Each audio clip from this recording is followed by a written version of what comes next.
Louvado e bendito seja o nome do nosso bom Deus. Seguimos aí na nossa toada, trabalhando firme, graças a Deus, e a despeito de toda a pandemia e circunstância, nós seguimos com o propósito que era o propósito inicial de trabalharmos, entre outras coisas, com a liderança da igreja, tá bom? Já que nós somos uma igreja presbiteriana, liderança, presbíteros, diáconos e líderes de sociedade interna. Já eu chego nos líderes de sociedade, né? Então, mas vamos trabalhando aí com presbíteros e diáconos. Então, era esse projeto nosso, havia conversado, como eu disse já, adiantado para vocês, com o reverendo Rogério, lá da terceira IPB de Ceilândia. Ele trará para nós alguns estudos sobre a diaconia na igreja. Algumas coisas nós já pensamos à luz de Atos capítulo 6, os dois sermões que eu dei, duas perspectivas para ler, dá para dar mais uma ainda, né? Em Atos capítulo 6, e ele vai seguir agora na toada, buscando biblicamente orientações de como, a despeito das vicissitudes da junta diaconal e os diáconos funcionarem em cada igreja, obviamente serão diferentes, mas como biblicamente a gente deve olhar para a vida dessas pessoas, desses homens, tá bom? Abra lá sua Bíblia na segunda carta de Paulo a Timóteo, capítulo 3. Segunda carta de Paulo a Timóteo, capítulo 3. Ele fala, entre outras coisas, a partir do verso 8. Fala vários, né? No verso 1, é um capítulo bem interessante, quando ele diz: sabem, porém, isto, que nos últimos dias sobrevirão tempos difíceis, pois os homens, sempre os homens, né? Não cita Satanás, os tempos são difíceis porque os homens é que complicam a história toda, tá? Então, provavelmente, se Satanás existisse, a nossa história seria a mesma. E aí, no verso 8, ele faz aí um desenrolar de coisas, diz: do modo por que Janes e Jambres resistiram a Moisés, também estes, na época de Paulo, resistem à verdade. São homens de todo corrompidos na mente. É possível a gente se corromper na mente, tem que ter um cuidado muito grande. E o contrário, ele diz agora na vida de Timóteo, no verso 10, tu, porém, tens seguido de perto o meu ensino, procedimento, e ele vai falar uma série de coisas, mas tem seguido de perto. Não dá para nós seguirmos a meia distância, não dá para nós seguirmos de longe, nós precisamos seguir o ensino das Escrituras de perto. E esse é o nosso objetivo ao pensar sobre esse assunto, uma parte da liderança da igreja que se constitui à luz dos diáconos, tá bom? Vamos orar, pedir que Deus nos abençoe, orar pelo reverendo Rogério, que ele tenha trânsito livre e a bondade de Deus e o favor do nosso bom Deus se manifeste na nossa igreja pela instrumentalidade dele enquanto nós pensarmos sobre esses assuntos, tá bom? Vamos orar?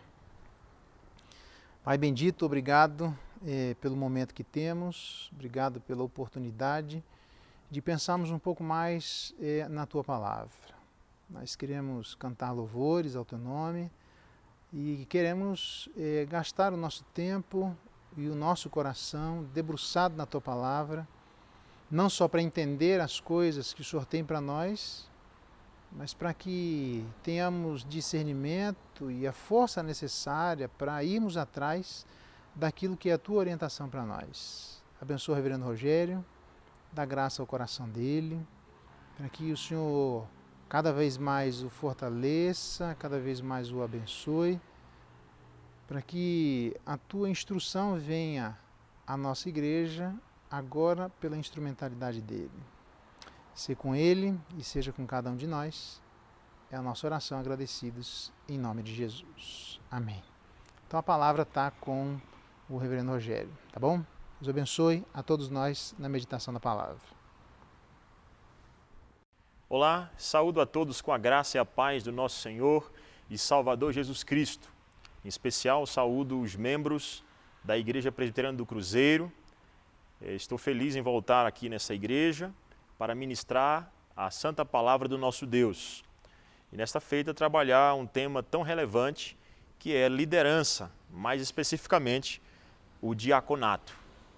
E eu quero agradecer desde já o conselho desta igreja, na pessoa do seu pastor, reverendo João Geraldo, que mais uma vez confiou a nós a difícil tarefa, entretanto, honrosa, de ministrar a palavra do Senhor, ou ministrar um estudo baseado nas Escrituras Sagradas. Eu quero nesse instante, então, orar com os irmãos para iniciarmos o nosso estudo e, em seguida, nós começaremos, então, uma série de estudos sobre o tema diaconato. O pastor pediu para eu trazer, então, uma série de estudos. Hoje é apenas o primeiro dia, como estudo, então, da nossa escola. E, se Deus permitir, nós teremos outras oportunidades, tá bom? Vamos, então, orar. Senhor Deus, nós te louvamos pelo privilégio que temos de, no teu dia, bendizermos ao Senhor na beleza da tua santidade. Obrigado, Senhor, porque o Senhor nos dá o privilégio de conhecermos a tua palavra e não somente conhecermos a mesma, mas pregarmos, ouvirmos muitas vezes e praticá-la. Também nós pedimos agora que o Senhor nos ilumine para que possamos sair deste momento de estudo um pouco mais conhecedores, sabedores da tua lei. Que o Senhor nos instrua com a tua palavra, que o Senhor fale aos nossos corações nesta noite, nesse momento. É o que nós te pedimos, em nome de Jesus. Amém. Então nós vamos, como eu disse, nós vamos iniciar hoje uma série de estudos em diaconato, em liderança bíblica, partindo do diaconato. É claro que para falar do diaconato eu preciso ir um pouquinho antes e dar um conceito de liderança, dos tipos de lideranças que nós temos nas Escrituras Sagradas de maneira geral. Para isso, então, eu quero começar convidando você a abrir a palavra de Deus em Filipenses capítulo de número 1. Filipenses 1. E a partir desse texto, então, nós vamos estudar sobre diaconato. Falar de liderança de maneira geral e depois também falar sobre diaconato mais especificamente. Diz assim a palavra de Deus, Filipenses 1, versículo 1 e 2, ou versículos 1 e 2, diz assim: Paulo e Timóteo, servos de Cristo Jesus, a todos os santos em Cristo Jesus, inclusive bispos e diáconos que vivem em Filipos, graça e paz a vós outros da parte de Deus, nosso Pai, e do Senhor Jesus Cristo. O versículo 1, então, diz que Paulo saúda a todos os santos em Cristo, inclusive bispos e diáconos. Essa, então, de cara eu posso dizer a liderança que Deus estabeleceu para a sua igreja. A guisa de introdução, eu poderia dizer que há muita discussão acerca de qual é a liderança ideal para a igreja. É por isso que existem denominações, inclusive a própria igreja presbiteriana, ela recebe esse nome por conta do seu sistema de governo, né? A igreja presbiteriana, então, é uma igreja que tem um sistema de governo específico chamado sistema presbiterial. Né? Você tem aí o sistema episcopal, o sistema congregacional. Então, há uma divisão, há uma discussão, inclusive há acordos dentro da própria teologia reformada em diversos pontos. Mas quando chega nesse aspecto aqui da liderança da igreja, você tem, infelizmente, muita divisão. Isto porque cada um entende que a liderança da igreja, a partir do Novo Testamento, como ela foi instituída pelo Senhor Jesus Cristo, ordenando ali aos seus apóstolos, e os seus apóstolos, então, sendo inspirados por Deus, dando entendimento à igreja, você então tem essas facetas, essas diversas correntes de interpretação do sistema de governo da igreja. Mas nós somos presbiterianos, então nós temos que entender tudo isso à luz daquilo que a igreja presbiteriana defende. Como eu já disse, já adiantei, o nosso sistema é o sistema presbiterial, que surge aonde? Vem da onde? Nós acreditamos que vem do Novo Testamento, obviamente, é um sistema que surge aqui com a igreja logo no seu nascedouro, mas isso não quer dizer que logo a partir do segundo século nós não tenhamos ali uma divisão, um destoamento do ensino dos apóstolos. Então eu queria mostrar para você qual é a origem do nosso sistema, por que nós defendemos isto, tá? E queria fazer isso primeiramente de um ponto de vista histórico, e aí depois, no decorrer dos nossos estudos, nós vamos para as Escrituras. Claro que eu preciso começar com um texto bíblico, foi por isso que li imediatamente para você Filipenses capítulo de número 1, versículo 1 e 2, que diz que Paulo saúda ali, e isso em diversas outras cartas acontece, né? Em Atos, pressupõe-se uma igreja governada por presbíteros e por diáconos, ou uma igreja que tem presbíteros e diáconos, e você também tem em algumas epístolas, como é o caso aqui da epístola aos Filipenses e a epístola também a Timóteo, por exemplo. Então, se você olhar para a história da igreja, como eu disse, no primeiro século nós acreditamos que a igreja ela era governada por presbíteros. Por quê? Porque depois dos apóstolos, com a morte de apóstolo, você não tem substituição de apóstolo. A única substituição de apóstolo que você tem para completar os 12 é a substituição de Judas. Quando você tem os 12 do Antigo, as 12 tribos de Israel e os 12 discípulos do Novo, os 12 apóstolos do Novo Testamento, fecharam então os 24 anciãos que estão lá, então a figura do Apocalipse. A igreja representada no Antigo e a igreja representada no Novo. Os representantes do Antigo e os representantes do Novo. Não se acrescenta um novo apóstolo. O que era então, que era colocado para substituir o papel do apóstolo, eram então os pastores. O sistema então era realmente pelos pastores e bispos, como eu vou mostrar para os irmãos, pastor, bispos e os presbíteros, eles exerciam ali basicamente a mesma função. Bispo e presbítero, inclusive, era trocada ali uma expressão pela outra, sem prejuízo na semântica, no significado, então, do termo. Então, na história, no segundo século, como eu disse, há um destoamento. Você já tem um destoamento ali do sistema de governo, esse que nós acreditamos que é presbiteriano, e eu vou mostrar, começando do Antigo, depois para o Novo, depois que eu passar por essa parte histórica. Hoje eu quero realmente introduzir apenas, por isso começando com essa parte histórica. E então, no segundo século, você tem um destoamento do que aconteceu no primeiro. Você vê no primeiro século a igreja governada por presbíteros, tendo diáconos na igreja. No segundo século, você já tem ali uma figura sobrepujando, você já vê uma figura se destacando mais do que os outros. É uma figura do bispo, que é conhecido como bispo monárquico. O bispo monárquico era, como a própria expressão já diz, né? Monarquia, né? O governo de um só. Né? O governo de um só, mono, né? Arreu principal é um. É por isso, então, que a igreja católica, que é chamada de católica hoje, ela adere ao sistema episcopal, porque logo no segundo século há um destoamento do que acontecia no primeiro. Surge, então, a figura do bispo. Mas surge por quê, pastor? Surge por conta das heresias que estão entrando na igreja. A igreja começa a confiar muito no bispo. Diga, respeitem os bispos.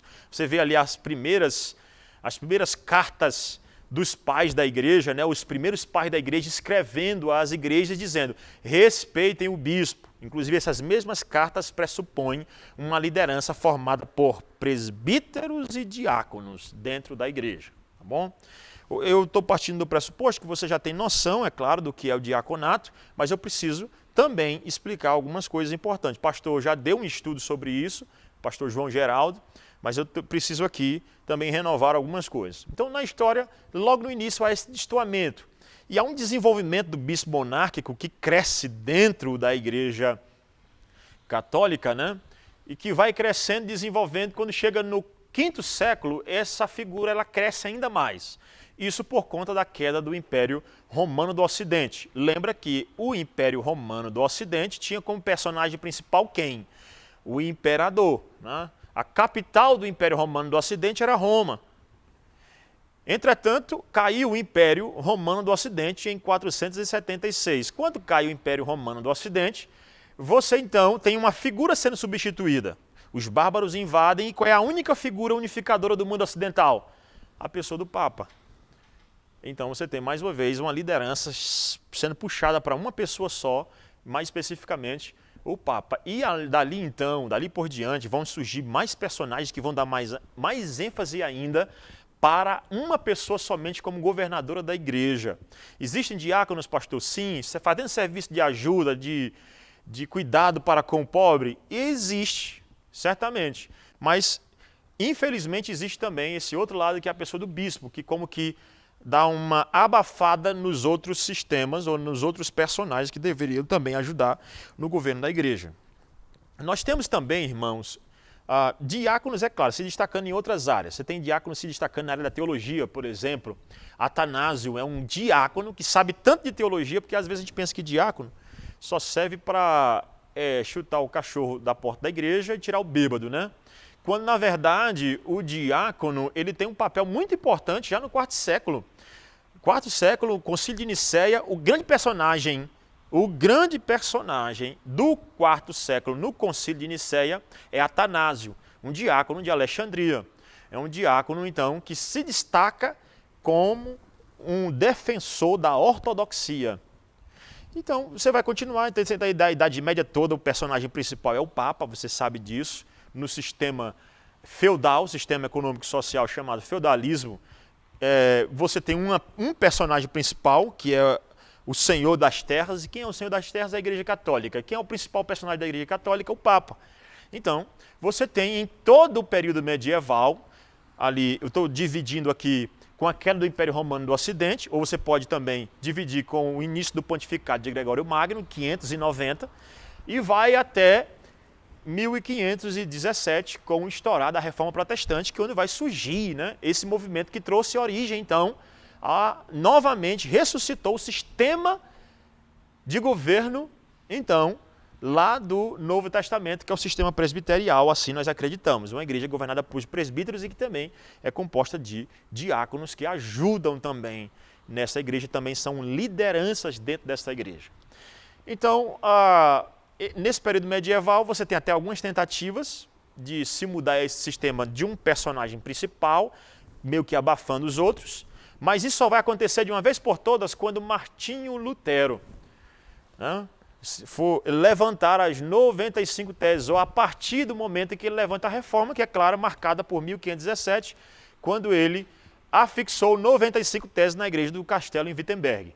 Então, quando Lutero afixou 95 teses, ele está rompendo com o sistema da Igreja Católica, inclusive ele não acredita no Papa como sendo um cabeça, nesses termos, né? Como sendo um líder que inclusive vai afastando os demais, ele não acredita nisso. É por isso que ele vai então quase ser morto, né? Ele só não é morto, só não é condenado ali à prisão, à morte imediatamente, por conta de que ele é ali capturado bondosamente pelos seus amigos, depois da dieta de Worms, mas Lutero rompe com isso. E na reforma, então, nós temos o início do nosso sistema sendo restaurado. Só que o personagem primeiro da reforma é Lutero, né? É o Lutero. Entretanto, nós somos oriundos mais especificamente não do movimento de Lutero. Nós tivemos 4 grandes movimentos de reforma.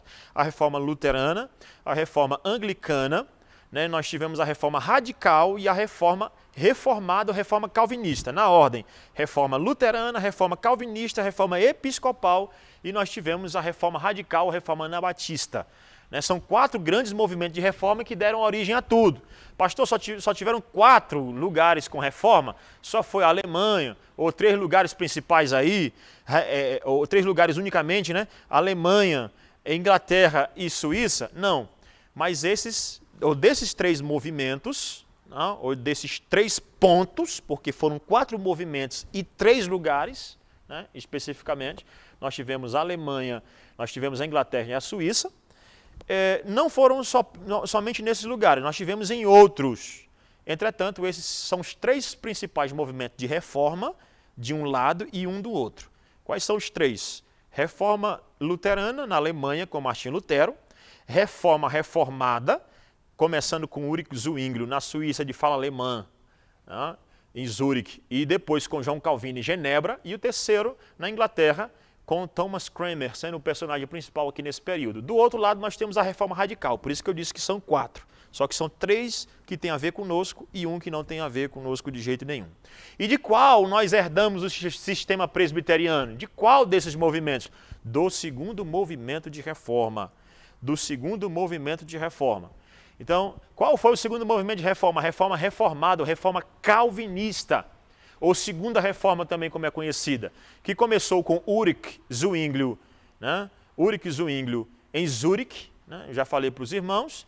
E esse é o fundador da tradição reformada. Quem é o fundador da tradição reformada? Ulrich Zwinglio.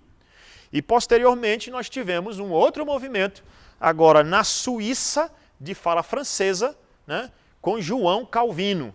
Então na Suíça, nem era esse nome naquele período, era Confederação Helvética, nós tivemos 2 movimentos na segunda reforma. Um em Zurique, com Zwinglio, né, Suíça de fala alemã, e com Calvino, na Suíça de fala francesa. Então, daí nós herdamos esse sistema. Calvino, então, é o grande mentor desse sistema. Pastor, por que às vezes nós somos conhecidos como filhos, na verdade, herdeiros de John Knox? Porque quando se fala de presbiterianismo, se lembra muito mais de John Knox do que de João Calvino. João Calvino está ligado mais à predestinação, não é verdade? Não. Isso, na verdade, Calvino falou muito do sistema presbiteriano de governo, onde está a pessoa do diácono, onde se encontra a pessoa do diácono. Eu vou falar mais de Calvino, é claro. Falei disso tudo na história para chegar na pessoa de Calvino. Então, quem foi Calvino, né? Quem foi Calvino e como foi que ele entendeu o sistema presbiteriano de governo? Calvino, ele é um francês de Noyon, mas ele deu sua grande contribuição. Não vou contar a história, a ideia aqui, eu vou ter que partir do pressuposto que você já ouviu falar de João Calvino. Eu não vou contar a história de Calvino toda, não é o momento, né? Mas Calvino, ele é o principal personagem para nós quando diz respeito a resgatar a figura do diácono, né? A figura do presbítero, a figura da liderança da igreja de maneira geral. Mas como nós vamos focar no diácono, ele é o principal personagem aqui. Ele é o principal personagem aqui. A ponto de, ele deu sua grande contribuição em Genebra, né? Eu disse para você que ele nasceu na França, mas em Noyon, né? Ele nasceu inclusive num lar católico, inclusive seu pai queria que ele fosse um padre, mas aí Calvino, o pai de Calvino depois brigou com o bispo e Calvino acabou estudando outras questões, direito, como por exemplo, humanidades, né? E a própria teologia ele volta depois. Mas o pai de Calvino, a princípio, queria, é o contrário de Lutero, né? O pai de Lutero queria que ele fosse um advogado, ele se tornou um bispo, né? E Calvino, o pai, queria que ele fosse um bispo, depois ele foi estudar direito, foi estudar humanidades. Mas Calvino, então, ele sai de um período de turbulência da França, corrido mesmo, fugido de Paris, né? Ele sai ali fugido, e ele sai peregrinando pela França de maneira geral. E vai para alguns lugares que tem liberdade religiosa, até que ele chega em Genebra, onde já está acontecendo um grande movimento de reforma levantado por um indivíduo chamado Guilherme de Farel, né? Guilherme de Farel, onde Calvino quer apenas passar, ele quer passar por Genebra no momento, né? Ele quer apenas passar por Genebra, o objetivo dele é ir para Estrasburgo, onde tem um outro reformador chamado Martin Bützer, um personagem muito importante naquele período e que foi importante na vida de Calvino, certamente. Então ele quer apenas pernoitar em Genebra, está de passagem para Estrasburgo quando Guilherme de Farel sabe que aquele rapaz, que era já conhecido como muito inteligente, que já tinha escrito a primeira parte dos Institutas, então ele vai encontrar-se com Calvino e pede para Calvino iniciar uma reforma em Genebra. Calvino diz, você conhece a história, que não fica de jeito nenhum, é quando Guilherme de Farel faz então ali, na verdade, um convite irrecusável. Ele diz, se você não ficar, Deus amaldiçoará a sua vida, amaldiçoará os seus estudos. É então que Calvino, depois desse convite irrecusável, ele fica em Genebra e inicia o ministério em Genebra. E Calvino, então, desenvolveu todo o seu ministério ali em Genebra, apenas um período que ele passou ali de poucos anos, um pouco de tempo ele passou, porque ele foi expulso, ele com Guilherme de Farel foram expulsos de Genebra, ele foi para Estrasburgo, casou-se com Idelette de Bury e depois ele retorna a pedido da própria igreja, né, depois de um período, ele retorna para Genebra. Ao retornar para Genebra, ele então desenvolve o seu ministério, onde Calvino ele comentou quase as escrituras todas, né? Ele também escreveu cartas, escreveu as Institutas e deixou ali, irmãos, uma academia, a Academia de Genebra, de refugiados, né? E trabalhava também pessoas preparando para evangelizar o mundo, isso com a fé reformada. Trouxe, inclusive, refugiados, aqui é importante para você entender o sistema de governo presbiteriano. Ele então acolheu refugiados da Inglaterra no período da Maria Sanguinária. A Maria Sanguinária está lá matando personagens importantes como Thomas Cranmer. John Knox está na Inglaterra, ele foge para Genebra e refugia-se na Academia de Genebra, refugia-se em Genebra com João Calvino, e ali é com Calvino que ele vai aprender o sistema presbiteriano de governo, onde tem presbíteros, tá?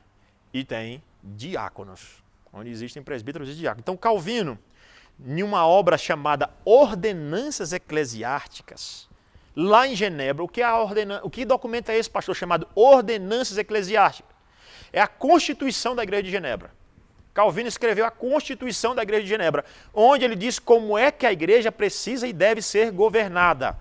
E ele disse isso à luz da palavra de Deus, e é recebendo a herança de Calvino que nós dizemos que a igreja tem presbíteros e diáconos. Claro, à luz da palavra de Deus ele diz isso, e nós estamos com a palavra de Deus, também estamos com Calvino. Então Genebra é um lugar que foi desenvolvido o ministério, ou foi um lugar onde foi desenvolvido muito bem o ministério diaconal. E aqui nós temos, meus irmãos, uma frase aqui de um autor católico acerca da atuação de Calvino em Genebra. Ele diz o seguinte: em nenhuma sociedade religiosa da Europa cristã o clero recebeu uma posição tão digna. Um autor católico, tá? Estou citando.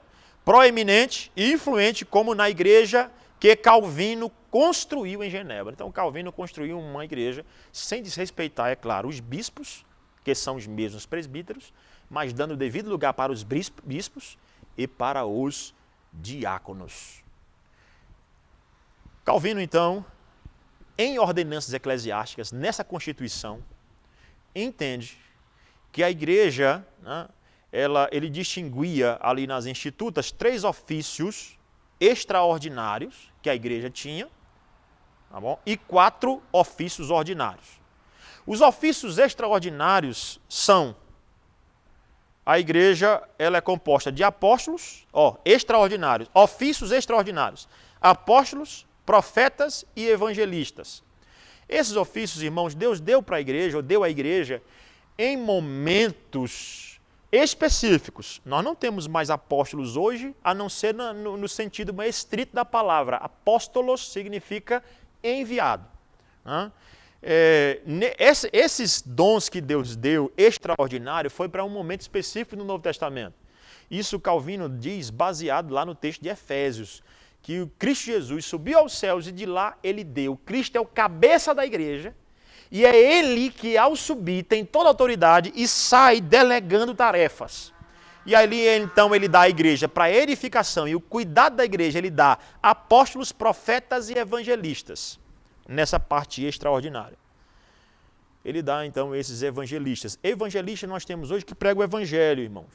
Mas no caráter do Novo Testamento, não. Profetas, nós não temos mais naquele mesmo molde, nos mesmos moldes do Novo Testamento. São extraordinários. É claro, na função dessas palavras nós temos. Mas no caráter extraordinário, ou seja, por exemplo, no Novo Testamento nós tínhamos mesmo pessoas profetizando literalmente porque a Escritura ainda estava sendo compilada. Entretanto, encerra-se no Apocalipse e nada se acrescentará a esse livro. Tá bom? Agora, existem ofícios ordinários. Quanto? Aí nós vamos discordar, ou pelo menos quase discordar, de João Calvino em algumas coisas.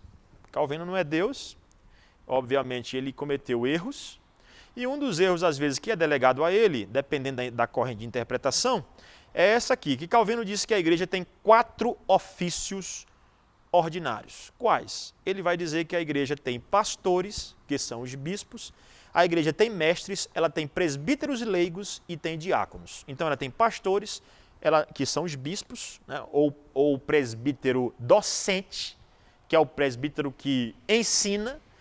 Ela tem mestres, que é uma categoria que nós não temos aqui, porque para nós o mesmo mestre é o mesmo pastor. O que nós temos que mais se aproxima de um mestre seria talvez um teólogo que não é ordenado, né? Ou nós teríamos um professor excelente de escola dominical. Mas nós não temos no sistema de governo. Talvez essa seja uma das grandes diferenças realmente que existem entre Calvino, por exemplo, e o que foi implantado lá na Escócia por John Knox, que é conhecido como pai do presbiterianismo. Então Calvino reconhecia que a igreja deveria ter pastores, que são os bispos. A igreja deveria ter os mestres, pessoas que estavam ali para ensinar a igreja, evitando a heresia, e ela tinha presbíteros leigos. A ideia de leigo aqui é que ele não fez ou não tem um estudo realmente formal e não é o presbítero docente, ele não é aquele que ensina, mas ele administra junto com o pastor. E nós temos os diáconos, esse é o nosso foco principal, os diáconos, mas como hoje é uma aula introdutória, eu estou apenas dizendo de onde foi que nós resgatamos, ou quem resgatou o nosso conceito do diaconato dentro da história do cristianismo. Foi esse indivíduo chamado João Calvino. E aí, irmãos, o que nós temos é que, então, é Calvino falando de os pastores. Quem são os pastores? Pastores são embaixadores de Cristo e administradores dos mistérios de Deus. Por exemplo, eu queria ler um texto, 1 Coríntios, capítulo de número 4. 1 Coríntios capítulo 4, versículo 1 diz o seguinte: assim importa que os homens nos considerem como ministros de Cristo e despenseiros dos mistérios de Cristo. Então, Calvino não tirou da cabeça dele que a igreja precisa ter ministro. Não, então, o pastor desta igreja ele é um ministro do Evangelho, por isso que a igreja chama de ministro do Evangelho. Mas tem também os doutores, e aí talvez ele baseia isso lá em Efésios, capítulo de número 4, né? Aquele texto que inclusive eu citei há pouco. Efésios, capítulo de número 4.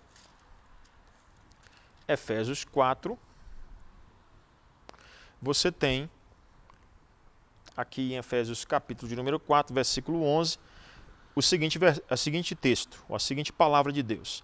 E ele mesmo concedeu uns para apóstolos, outros para profetas, outros para evangelistas e outros para pastores e mestres. Então, Calvino faz essa distinção entre pastores e mestres baseado em Efésios capítulo de número 4. Essa distinção, já disse, né? Ela não é presente, não está presente em boa parte da interpretação da nossa igreja. Por isso o pastor, ele faz sim, ele tem o papel, porque o ministro, ele é um mestre, tanto que ele estuda, ele vai e passa 4 anos no seminário, estudando, se preparando para ensinar você. E você tem aqui um presbítero, né? E aqui Calvino faz aquela famosa distinção entre o presbítero regente e o presbítero docente. 1 Timóteo, capítulo de número 5, 1 Timóteo, capítulo 5, versículo de número 17, quando Paulo diz assim: devem ser considerados merecedores de dobrados honorários os presbíteros que presidem bem, com especialidade, os que se afadigam na palavra. Então, há 2 tipos de presbítero. Um que não se afadiga na palavra e o que se afadiga na palavra, que ele está dizendo que é digno de dobrados honorários. Ou seja, esse vai viver apenas disso. Então, há, no entendimento de Calvino e nosso entendimento, a igreja presbiteriana, você tem na igreja presbiteriana 2 tipos de presbíteros. Isso eu creio que é muito claro para você aqui na igreja, você já deve ter percebido isso aí de maneira muito nítida. E, por fim, nós temos o personagem que são os diáconos. Quem são os diáconos? Os diáconos devem cuidar dos pobres, dos doentes, dos hospitais. Eles precisam prevenir, né, a mendicância, que era contrária à boa ordem. Prevenir a mendicância não é matar de jeito nenhum, Calvino nunca defendeu isso, e a Escritura também não. matar os pobres, pelo contrário, era assistir os pobres e prover meios para que eles pudessem ter o seu trabalho e assim poder ter o seu sustento. O trabalhador é digno do seu salário. Isso é um princípio bíblico. Então os diáconos, eles precisam prevenir, então, a mendicância, que era contrária à boa ordem. Duas classes de diáconos eram distintas, aqueles que administravam as coletas e aqueles que se dedicavam aos pobres e aos doentes. É claro que o ministério diaconal, ele está muito claro aqui em Atos capítulo 6, que foi o texto que o pastor João Geraldo já trabalhou com os irmãos, ele me falou, e que eu vou, em momento oportuno, retornar a esse texto. Aqui nessa parte introdutória eu estou apenas dizendo, estou resgatando o conceito histórico que nós presbiterianos temos do diaconato. Então, vamos definir como nós presbiterianos, né? Como é que nós cremos acerca do diaconato. O que é o diaconato? A palavra diaconia significa serviço, ou serviço cristão. Deve ao dever de todos os crentes. Nós temos que aqui fazer desde já uma distinção entre duas palavras, né, que existem no grego, né,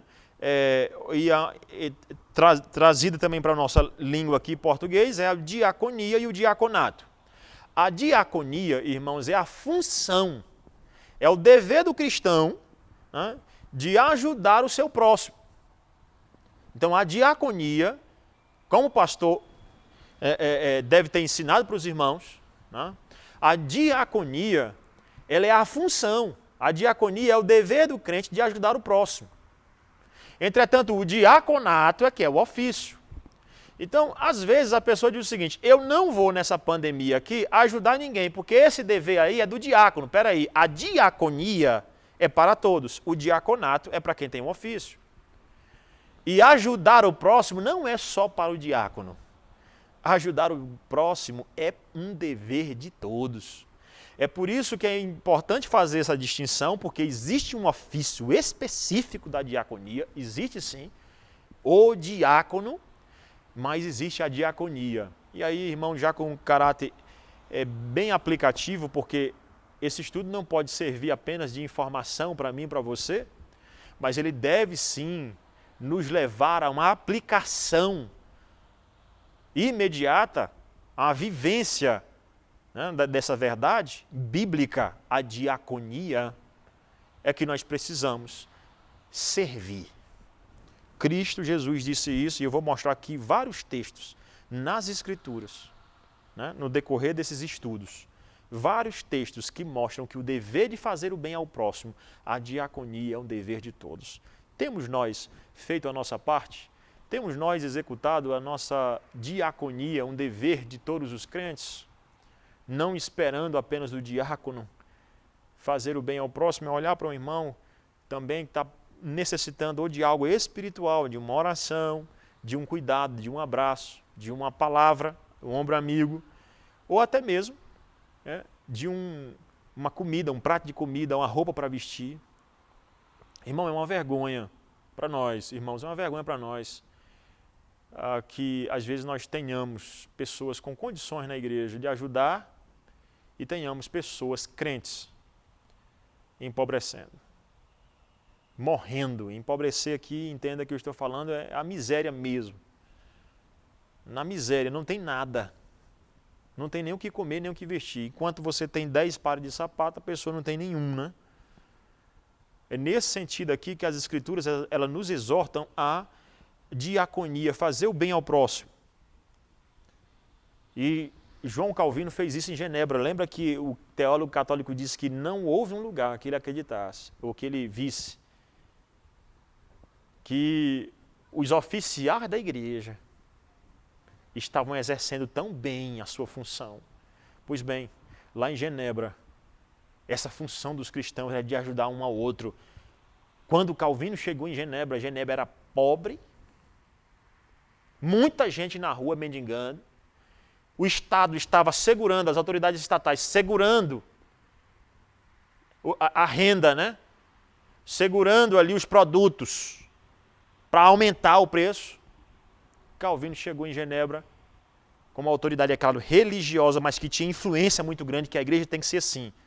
Não é, a igreja não tem papel de Estado, de jeito nenhum, mas a igreja influencia o Estado. E Calvino influenciou tão bem Genebra, que Genebra hoje é o que é.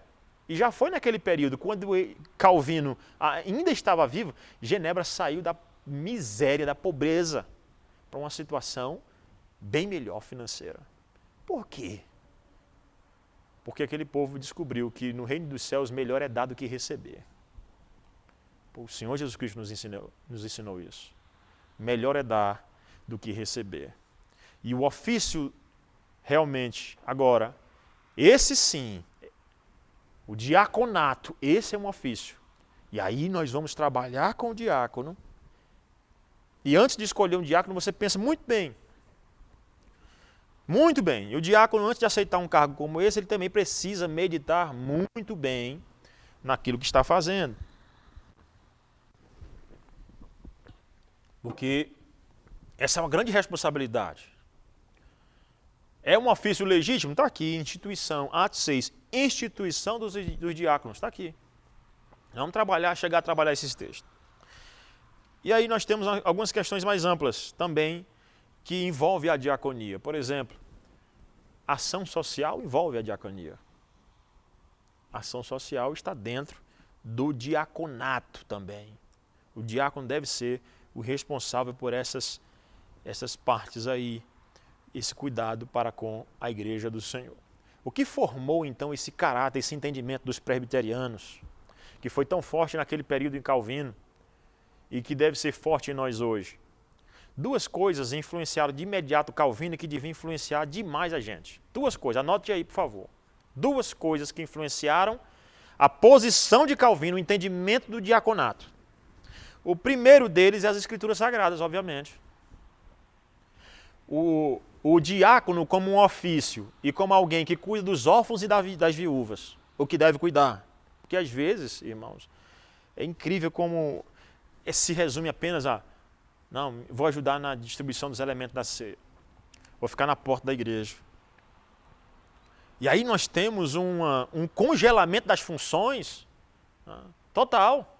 Quando nós deveríamos ter um desenvolvimento, nós temos um congelamento, porque falta o entendimento bíblico. A Escritura fala.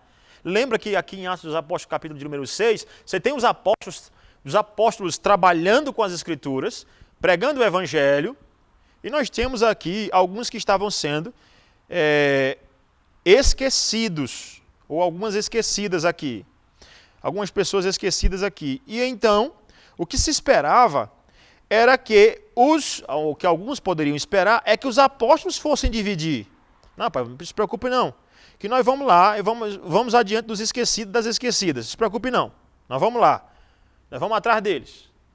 Entretanto, olha o que diz aqui o texto. Ora, naqueles dias, multiplicando-se o número dos discípulos, houve uma murmuração dos helenistas contra os judeus, porque as viúvas deles, elas estavam sendo o quê? Estavam sendo esquecidas na distribuição diária. Então os apóstolos, olhando aquela situação, eles dizem, não, peraí. De jeito nenhum. Está errado, não pode ser esquecida. Olha, primeiro, ele não pode ser esquecido realmente, todos precisam ser atendidos. Agora, nós não temos condição de dar conta de tudo. Nós não temos como ficar estudando a palavra a semana todinha, a pregar para vocês e ao mesmo tempo assistir órfão e viúva. E assistir de todos, porque está crescendo, estão crescendo. O número aqui está cada vez maior. Então nós vamos fazer o seguinte, vamos levantar aqui homens que sejam, ele dá as qualificações, nós vamos ver aqui as qualificações que eu acho que o pastor também falou. Só que eu quero começar lá do Antigo Testamento, falando de qualificações para um diácono, não hoje. Mas queria falar das qualificações à luz das Escrituras, começando do Antigo Testamento, porque nós somos aliancistas, lembra? Os presbiterianos entendem que há sim uma íntima relação entre o Antigo e o Novo, e que a promessa lá é apenas cumprida aqui, mas existe promessa lá daquilo que Deus já iria desenvolver. Mais uma vez envolve aquilo que é mais precioso para nós, a teologia do pacto, que envolve o Antigo e o Novo Testamento. Mas o diácono, então, os presbíteros, então, os apóstolos chegaram e disseram o seguinte, não. Vamos levantar homens aqui que aí eles qualificam, né? Que seja homens piedosos, né? Homens que conheçam as Escrituras. Agora, eles vão assistir vocês. Quanto a nós vamos nos afadigar na oração e no ministério da palavra. Ou seja, a principal função de um pastor, de um presbítero, principalmente de um presbítero docente, é orar pelo rebanho e pregar a palavra. A principal, não a única. Isso não quer dizer que ele não visite, que ele não cuide do órfão e que ele não cuide da viúva, porque a diaconia é para todos. A diaconia é para todos, mas o ofício do diaconato é para homens que Deus, com um caráter e com qualificações específicas, precisam desenvolver. Homens com qualificações específicas precisam desenvolver. Então, João Calvino dá a posição dos presbiterianos acerca do papel do diaconato, que ele tira da onde? Da Bíblia. Acabei de ler Filipenses e disse para vocês, mostrei para vocês que Paulo saúda quem? Presbíteros, os bispos. Porque tem igreja que faz distinção, né? Entre bispos e os presbíteros, eles são os mesmos, tá, irmãos? Há distinção entre presbíteros e presbíteros. Há o presbítero regente e o presbítero docente, o que administra junto com o pastor. E há aquele pastor que ensina a igreja, é o ministro do evangelho, como nós vimos aqui. Então, Calvino, ele tira o conceito de onde? Das Escrituras, primeiro. Segundo, ele é forjado, o pensamento acerca do diaconato de Calvino é forjado no contexto da dificuldade em que ele viveu naqueles dias. Guerra, pobreza e muito desvio das Escrituras. É ali que Calvino vai forjar, o seu pensamento, vai ser forjado, vai ser trabalhado, burilado. É nesse contexto de dificuldade. A cidade de Genebra, quando Calvino chegou, eu disse para vocês, era um caos. Pastor, aqui tem a ver diaconia com caos? Espera aí, quem é que cuida dos desamparados? Quem é que cuida dos refugiados que chegam aí, vindo de guerras? A diaconia de qualquer um pode fazer isso, você acolhe na sua casa. Pedro vai dizer isso, o apóstolo. Mas o diácono precisa, de caráter especial, desenvolver isso. Foi por isso que Calvino desenvolveu, irmãos, em Genebra, esse entendimento que está pautado na Bíblia. Veja que primeiro Bíblia, sola Escritura. Você pode dizer, poxa, pastor, será que é só Calvino? Não, espera aí, Calvino, eu estou citando Calvino porque ele ressuscita um contexto, o contexto bíblico, o entendimento bíblico, a definição bíblica do diaconato. E nós somos calvinistas, como você sabe, somos da tradição reformada. Tradição calvinista que foi fundada por Zwinglio e desenvolvida por João Calvino. Então Calvino desenvolveu o seu entendimento do diaconato a partir da Bíblia e a partir do contexto que ele viveu, de muita dificuldade, e que conseguiu fazer um ministério de diáconos. E aí você que é diácono precisa ler um livro chamado Pensamento Econômico e Social de João Calvino. O autor é André Bielli, ou Bielli, dependendo aí de quem está pronunciando. Então, você vai ter um entendimento de Calvino aplicando o conceito de diaconato à ação social. Se fala muito em ação social, mas a gente não sabe nem o que é e nem como desenvolver. Sabe por quê? Porque nós não temos entendimento de diaconia à luz da Bíblia e não conseguimos dar resposta ao contexto no qual estamos inseridos. Nos falta, então, conhecimento da Bíblia e conhecimento da história, conhecimento dos nossos símbolos de fé, né? O símbolo de fé de Westminster.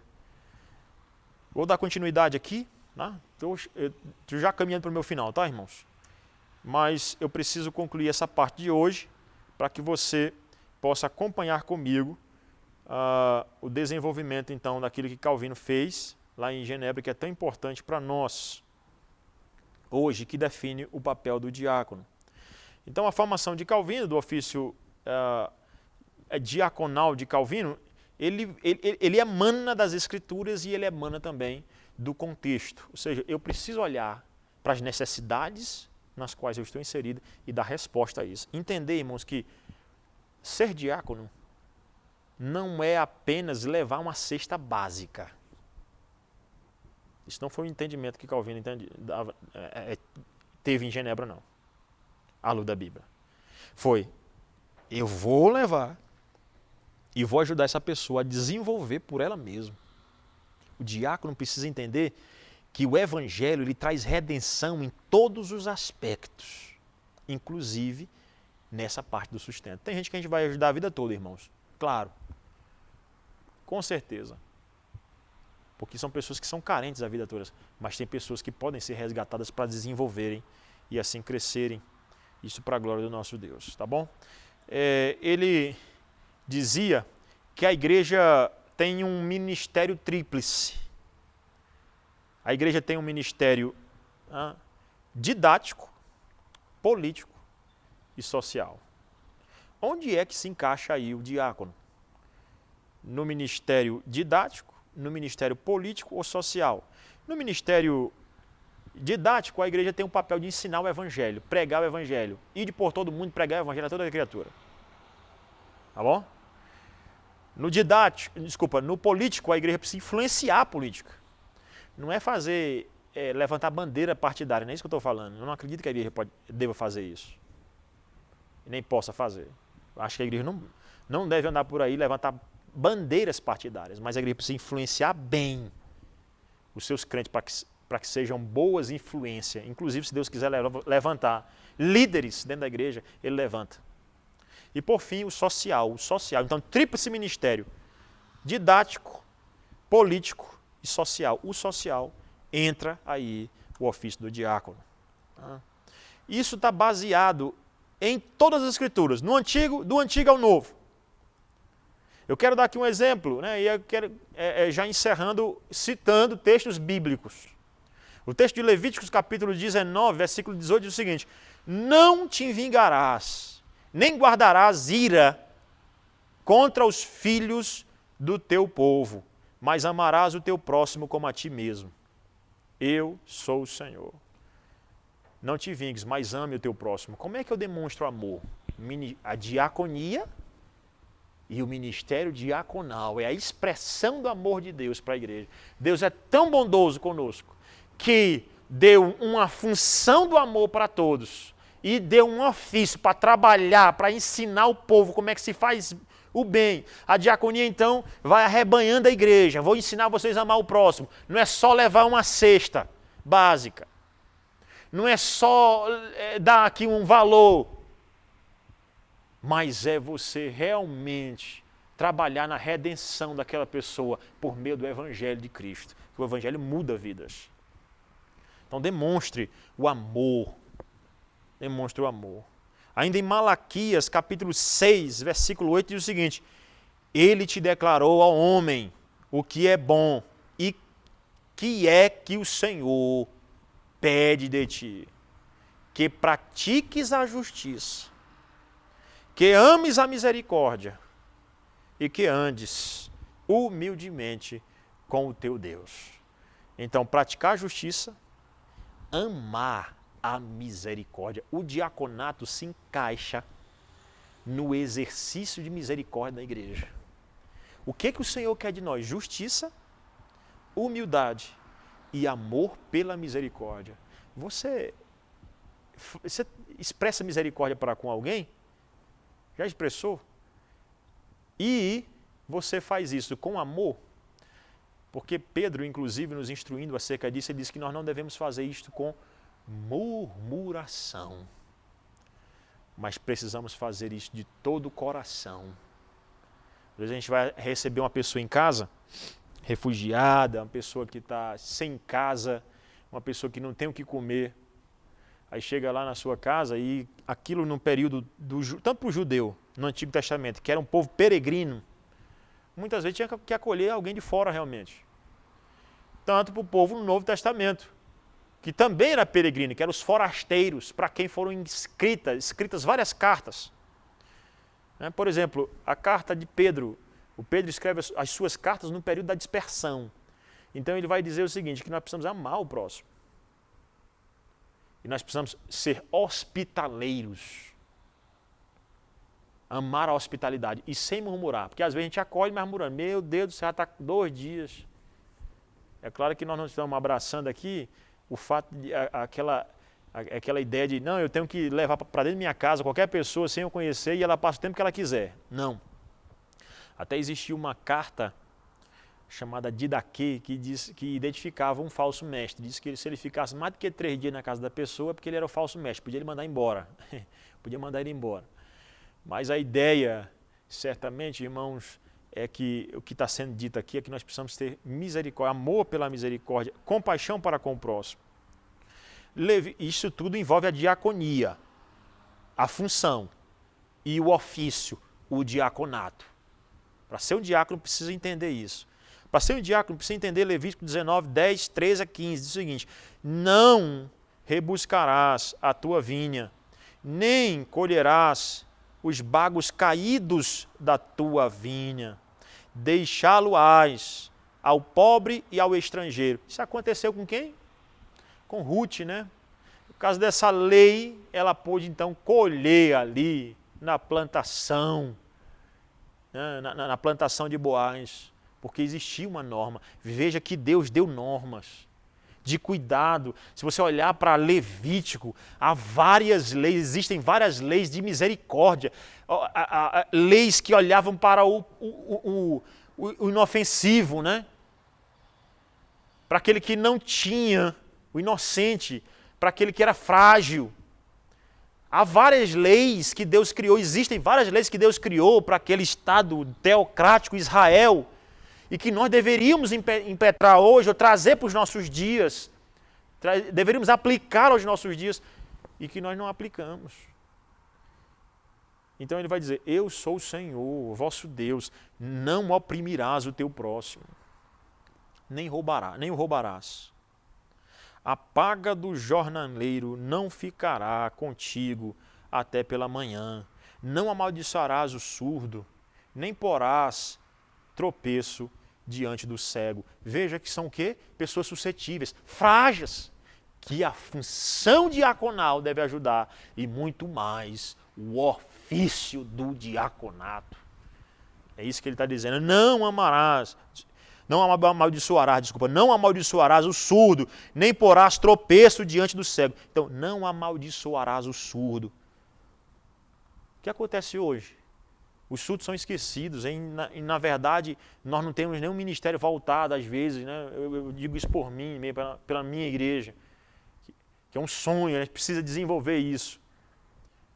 Mas muitas vezes nós não olhamos para o surdo. Pelo contrário, nas pregações eles são esquecidos. Quando o ofício diaconal, a função diaconal e o ofício diaconal precisavam ser desenvolvidos. Você vê que a coisa é muito mais ampla. E você acha que não? Tudo foi desenvolvido com muito mais apreço e presteza no período da reforma. Nem porás tropeço diante do cego. O cego é esquecido. Quantos cegos nós temos nas nossas igrejas? Mas quantos cegos existem, irmãos?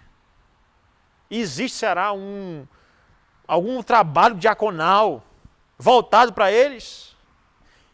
Existe algum trabalho de diaconia voltado para esse tipo de gente? E aqui, é claro, eu estou aplicando, não estou acusando, está aplicando. Mas temerás o teu Deus, não farás injustiça no juízo, nem favorecendo o pobre, nem comprazendo ao grande. Com justiça julgarás o teu próximo. Levítico 19, 10, 13 a 15. Então, nós precisamos olhar para as Escrituras, irmãos, de uma maneira mais profunda, né? Nós precisamos olhar para a história, nós aprendemos na história e aprendemos nas Escrituras. Eu comecei na história que eu disse, eu quero resgatar esse conceito que foi perdido. Como é que alguém pega uma cidade acabada e consegue, por um entendimento bíblico de diaconia e de ofício diaconal, mudar uma realidade? Não foi uma pessoa somente, foram várias. Ele não era diácono, Calvino. Ele era um ministro. Isaías capítulo 58, versos 6, 7 e 10 diz o seguinte: porventura, não é este o jejum que escolhi? Tem muita gente que fala de jejum hoje. E aqui é o último versículo que eu vou ler, tá? Tem muita gente que fala de jejum hoje, quer jejuar para poder acabar a pandemia. E só acha que jejum é deixar de comer, é deixar de se alimentar, ou talvez de beber água. Que agora eu vou beber aqui, eu não estou jejuando de água. Quando a Escritura fala de um jejum, o entendimento de jejum de maneira mais ampla. Isaías 58, versículos 6 e 7 e versículo 10 dizem assim: porventura, não é este o jejum que escolhi, que soltes as ligaduras da impiedade, desfaças as ataduras da servidão, não deixes livres os oprimidos e despedaces todo o jugo? Não é isso que eu quero de vocês? Que vocês soltem as ligaduras da impiedade, que vocês despedacem as ataduras da servidão? Não é isso que eu quero de vocês, não? E que vocês deixem livres os oprimidos e que vocês acabem com o jugo. Tinha gente que disse, eu quero jejum, mas com escravo. Que é isso? Deus está dizendo, não. O jejum que eu quero é que vocês tirem aí, desamarrem, desfaçam as ataduras da servidão. Que vocês libertem os oprimidos. É isso que eu quero de vocês. É esse jejum. Talvez seja por isso que a pandemia não acabou ainda, né? Porque há muita gente sendo oprimida ainda. Porventura não é também que repartas o teu pão. Olha o jejum que Deus quer de mim. Olha a diaconia, que é para todos, e principalmente para o ofício diaconal. Olha o que Ele quer. Olha o jejum. Porventura não é também que repartas o teu pão com o faminto, e que recolhas em casa os pobres desabrigados. Diaconia para todos, ofício diaconal para alguns. E se vires o nu, o cubras, e não te escondas do teu semelhante. Porque tem gente que se esconde, né? Vai com Deus, vai passando na frente, vamos me esconder para não dar nada. Se abrires a tua alma ao faminto e fartares a alma aflita, então a tua luz nascerá nas trevas e a tua escuridão será como o meio-dia, diz as Escrituras Sagradas. É isso aqui que Deus quer para nós, irmãos. É isso aqui que Deus quer para nós. Isso aqui não foi Calvino que inventou, anda longe de ser. Isso aqui foi Deus que deu esse ofício, que precisa existir dentro da igreja. Não é uma pessoa mandando somente, manipulando tudo. Precisa de diáconos. Diáconos. E nós vamos depois trabalhar as qualificações deles. Quando eu olho para cá, eu fico pensando, quem foi na história que deu o maior exemplo de olhar para o pobre, para o cego, para o coxo, para o necessitado? Quem foi que fez o cego ver? Quem foi que fez o coxo andar? Quem foi que visitou os pobres? Cristo Jesus. A diaconia e o ministério diaconal, eles são baseados no próprio caráter do nosso Redentor. Porque Ele é Deus que se compadeceu de uma humanidade pobre e humilhada nos seus delitos e pecados. E concedeu-lhe vida, não apenas um pedaço de pão, mas Ele lhes deu a vida eterna. Ele se compadeceu. Então o ministério da diaconia não é baseado somente na história. Muito menos tem como personagem principal João Calvino. Tem como personagem principal o Redentor, Cristo Jesus. Aquele que teve misericórdia do miserável. Aquele que se compadeceu de nós. Isso deve nos levar há duas atitudes: nos arrepender por não desenvolvermos isso daqui de maneira perfeita, né? Pedindo perdão, obviamente, arrependendo-se, pedindo perdão, e também crendo, porque só vamos entrar no céu por causa desse diácono aqui, que não esquece de nenhuma viúva, que não esquece de nenhum órfão, que não esquece de nenhum necessitado, que não esquece de quem está num leito de uma UTI agora, mas que se compadece deles. E até mesmo quando esses morrem em Cristo, são recebidos nos braços do Senhor. Que Deus nos abençoe nesse primeiro estudo e que também esteja conosco nos demais. Você fixe essa primeira parte do resgate do conceito histórico, mas já introduzindo a verdade bíblica. Vamos orar então. Eu queria só dizer que isso é importante, né? Linkar a história, mostrando que isso foi apenas um resgate, não há nada inventado. Vamos orar, vamos pedir a Deus que nos abençoe. Senhor Deus, muito obrigado pelo privilégio de estarmos aqui, mais uma vez para estudar sobre este ofício maravilhoso, que é o diaconato. Pedimos, Senhor, que o Senhor perdoe as vezes que nós não desenvolvemos de maneira bíblica, de maneira que te agrada, mas nós negligenciamos tão maravilhoso chamado do Senhor. Então pedimos que o Senhor levante diáconos firmes, lideranças, mas que o Senhor levante a todos nós para a diaconia. A diaconia. Nem todos temos o ofício, mas todos temos a obrigação de cuidar, temos dever para com o próximo, pois o mandamento de amar o próximo como a si mesmo, o Senhor deu para todos nós. Louvado seja o teu nome por isso. Cremos, Senhor, que se o Senhor fizer isso, nos ajudar a desenvolver a diaconia e termos diáconos preparando outras pessoas, conduzindo, ajudando, desenvolvendo, nós teremos um mundo melhor. Que o Senhor nos abençoe por causa de Cristo Jesus, e em Cristo Jesus que nós oramos. Amém.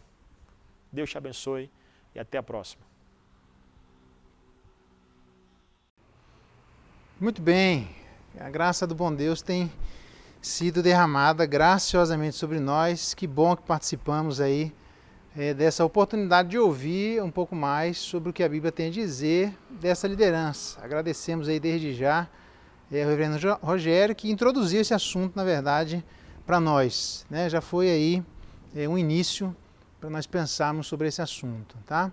Lembrando que não só sobre a vida da liderança, que se requer essas características, né, e toda essa postura, mas que se requer, na verdade, de todo crente, tá? Isso aí deve ter um pouco mais forte na vida da liderança, mas obviamente que as virtudes devem fazer parte da vida daqueles que seguem a Jesus Cristo de perto, tá? Fica o desafio para nós construirmos esse pensamento e pedir que Deus nos dê graça sobre cada um de nós, para abraçarmos e sermos influenciados por isso. E fica o apelo aqui para que você venha no nosso próximo estudo. Você que é membro da igreja, você que está visitando a nossa igreja, seja muito bem-vindo. E fica aí o desafio para, no próximo domingo, continuarmos com o reverendo Rogério nos instruindo na palavra de Deus nesse assunto. Tá bom? O reverendo Rogério leva o nosso abraço à sua igreja, ao conselho da terceira IPB de Ceilândia, uma igreja amada, irmã, que a graça do bom Deus seja derramada sobre a vida deles também. Tá certo? Vamos orar, agradecendo aí esse momento de estudo da palavra de Deus. Pai bendito, obrigado por essa oportunidade preciosa, sempre é preciosa, porque o Senhor nos dá a graça e o privilégio de nos quedarmos aos teus pés, diferentemente de Janes e Jambres, que resistiram à verdade. O teu Espírito aqui nos convence para que não resistamos e que não haja resistência da parte de nenhum de nós. Pelo contrário, haja a alegria de, assim como Timóteo seguia de perto a vida de Paulo, ajuda-nos a seguirmos de perto o teu ensino. para que nos pareçamos cada vez mais com Jesus Cristo, para que tenhamos na nossa igreja não só uma liderança que é dada aos teus pés, um pastor que é dado aos teus pés, mas uma igreja que todos os membros procuram simultaneamente também ficar quedado aos teus pés. Nos ajuda para que tenhamos uma igreja que busca a tua face e a tua presença. Despede-nos na tua paz, ajuda-nos a termos uma boa semana na tua presença e influencia-nos cada vez mais para que a tua imagem impressa na igreja seja cada vez mais límpida e clara, para que o bom perfume de Cristo se manifeste através de todos nós. É a nossa oração e a nossa gratidão em nome de Jesus. Amém. Deus abençoe, ótima semana e conto com você, sua presença até o nosso próximo estudo. Um grande abraço. Tchau.